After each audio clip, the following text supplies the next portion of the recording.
Politics. Paul Ryan's Apologia by Amanda Humphrey. I really did not know what rhetoric was when this class started. I have learned about political rhetoric every election season, so I thought it was political statements and often lies. I understand better now that rhetoric is about persuasion and how we use words to persuade each other.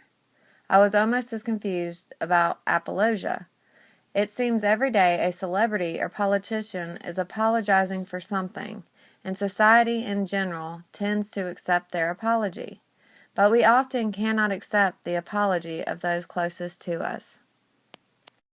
Paul Ryan is a politician, and in the past, a politician could talk a certain way to a certain group of people, whatever they needed to do to appease the audience and gain votes, then edit that speech for the next audience. Ryan was trying to get his message across to his audience without saying anything that could be misunderstood or twisted by his opponents or their party. But the phrase, inner city, stood out to the majority culture that lives there. Ryan's statements were made in a political context to try and gain support for his conservative political party. The backlash came from the opposing Liberal Party saying he was picking on a particular race, as most of the inner cities were populated by people of color. Their argument was he meant to say what he said, and it was directed at a particular ethnic minority. Ryan is not taking back his accusations, but rewording them so more people will approve of what he is stating, rephrasing as persuading. According to Hoffman and Ford, apologia is not always obvious, but sometimes just a shift of blame or making it more acceptable.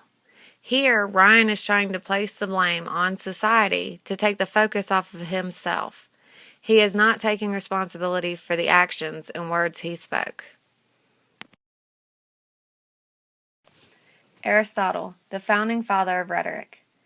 Men in general desire the good, and not merely what their fathers had.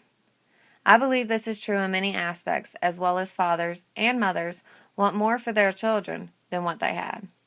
Abraham Lincoln once said, "You can please some of the people some of the time, all of the people some of the time, and some of the people all of the time, but you can never please all of the people all of the time." A person should be held to their word, but as standpoint theory points out, we often understand words differently depending on where we are standing, making me wonder if politicians spend more time apologizing than they actually do representing. Something I found interesting is that when we did not have instant news, political speeches and politicians could change the way they talk to suit and appease their audience. If you think about it, we still do that today. We talk differently to our friends, parents, teachers, and children. Messages travel at the speed of a keystroke now, and politicians are often getting into hot water because a message meant for one audience is immediately heard by another, and their opponent cannot wait to call them out on it. We have so many social media sites and media that news spreads around so quickly. Even though it's not always accurate, it spreads like wildfire. I never really cared about politics until I became a mother. Then wondering what kind of world my son would grow up in really made me pay closer attention to what is happening around us. Racism and social economic status have always been an issue and unfortunately will always be an issue. Politicians and people who are the voice of Americans need to be fair and equal to all races and social economic statuses, not just the ones like them.